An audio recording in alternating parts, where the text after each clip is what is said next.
Why, hello there, old sports. Five Nights at Freddy's is a series I love very dearly, but gee willikers, it really needs to step up and do better. At the time of writing, it is April 28th, 2026, and as of today, the VR port for Five Nights at Freddy's Secret of the Mimic came out. And the only person I've actually seen play it is FusionZGamer, and that is because it only released on the PS VR. Were we or anyone else told that the PS VR would be the only platform the VR was launching on the advertised release date before that happened? No. Not until they actually released a trailer on the day of the release, just to say, hey, it's on PSVR, and not even say anything about when the PC release is coming out, so that's wonderful. Now, is this the biggest deal in the world? No, obviously not. It's just the release date of a video game is coming out later than we all expected. But the problem is that Steelwool doesn't communicate anything, and neither does Scott. I've mentioned this before briefly, but we have the 10th anniversary Twitter account that it said they were going to use it as an avenue to advertise things or communicate with the community. But so far, they haven't really done that. It kind of is just sitting there collecting dust. I've seen some people say that Steelwool doesn't like advertising too much after Security Breach, because since that game was a mess, they're scared of getting people's hopes up and then disappointing them. And I really hope that isn't true, because that is one of the stupidest things I've ever heard coming out of this community. And this is the community that has Springtrap and Preg. If you have so little faith in your own game and your own teams to deliver a good game that you feel like advertising things is going to just disappoint people, then there's a big problem there. But I'm just going to assume that is hearsay and assume that it's wrong, because I don't want to entertain the thought that that is actually their mentality, because that just gives me psychic damage. Regardless of what the series' problem is with communication, I don't really think there can be a good reason, because Five Nights at Freddy's is probably the king of indie horror, and regardless, it's a multi-million-dollar franchise at this point. They can hire someone, or just get someone to just market for them. It can't be that hard. Not with the resources they have. And things like console exclusivity cannot be communicated right before the game comes out. It needs to be communicated earlier with the other stuff in the trailers. Especially when so far the precedent has been set that we get both PlayStation and PC on launch day. And that's how it's worked for most of Steelwool's FNaF games. Even in VR, the second VR game, Help Wanted 2, the Mystic Hippo thing was there as a side thing just to show off some of the technology. It wasn't the game itself. And that's ignoring the teensy tiny little fact that both flat mode and VR mode were supposed to be day one things for Secret of the Mimic. And then for half a year, Steelwool said nothing about VR mode until 2 weeks before it came out when they started giving teasers. And then even then, they weren't very clear on if it was going to be only a PlayStation exclusive, or both like we were used to. But as we all know, to paraphrase a fake Miyamoto quote, it's better to have a delayed game than a game that's buggy, or a game that's broken. So, I'm sure all this time that VR mode has been in the oven was worth it, right? Right? Yeah, no, the game has a lot of bugs. It's a buggy mess from what I've heard. Missing textures, clipping, broken things everywhere. How does this happen? This has been it. We had glimpses of the VR mode before we had glimpses of the flat mode, if you remember at the PAX booth. People got to play the demo in VR. And even after all this time, it's still this buggy. And this isn't a new thing, by the way. Things that every Steelwool game has been incredibly buggy on launch. Obviously, Security Breach kind of overshadows everything, but both the VR games had a lot of bugs. They just weren't as catastrophic as Security Breach was. And even if they do end up fixing all these bugs, I really hate this kind of tendency in the gaming industry now that you're just expected to release the game full of bugs, spend a few months patching everything, and then move on to the next game. That's just not sustainable or fun for the players, and I feel like it does more damage than just having to wait longer for the game to release in the first place. Because if your first impression of a game is a buggy mess, you might end up refunding it, and at the end of the day, if a company only cares about money, that's what's going to hurt them the most, so you think they'd want to avoid that.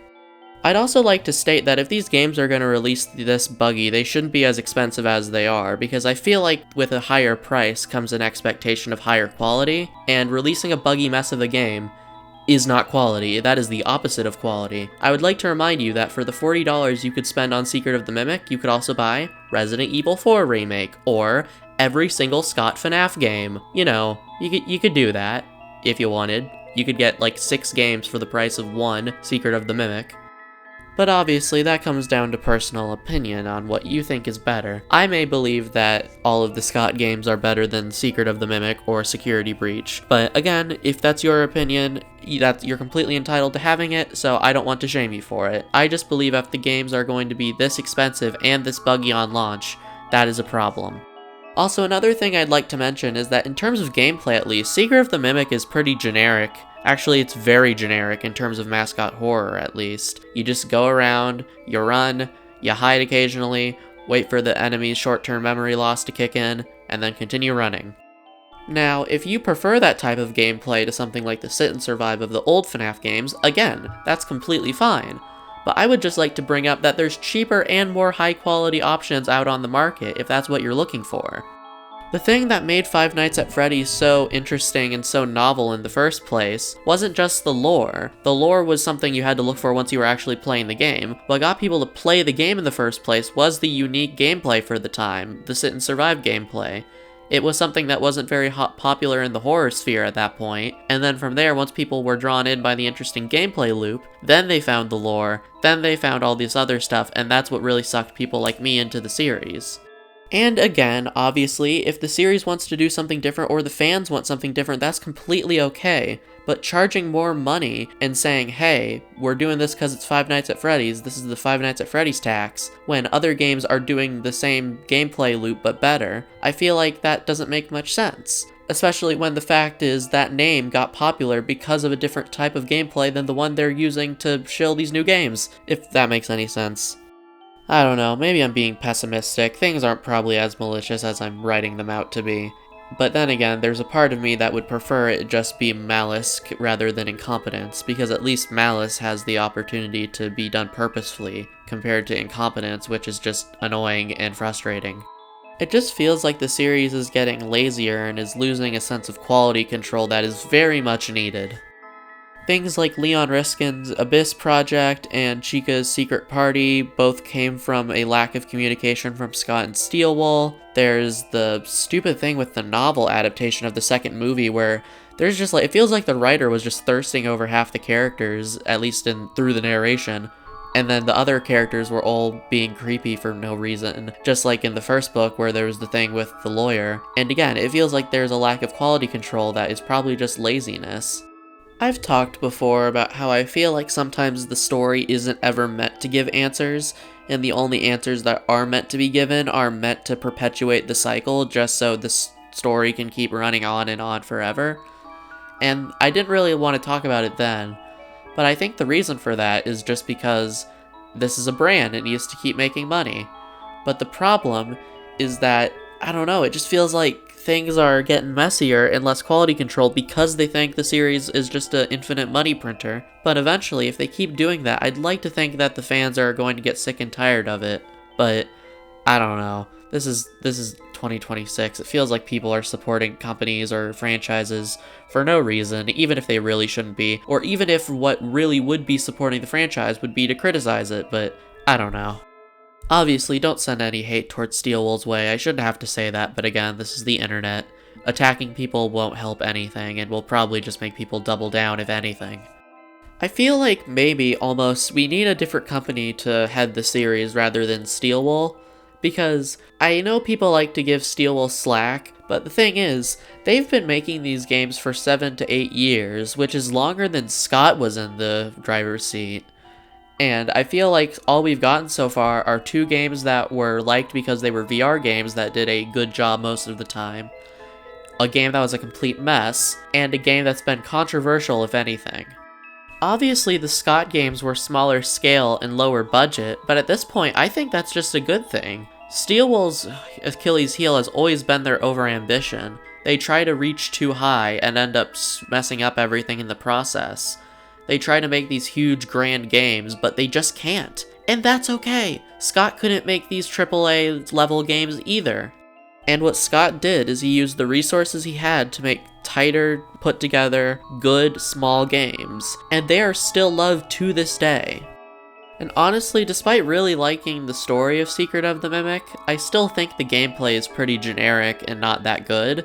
So overall, I feel like I'm gonna end up looking back at the Steel Wool games as 2 games that were cool because of the novel of playing FNaF in VR, a really bad game in Security Breach, and a fine story surrounded by a bad game in Secret of the Mimic. While I still really do love all of those original FNaF games dearly.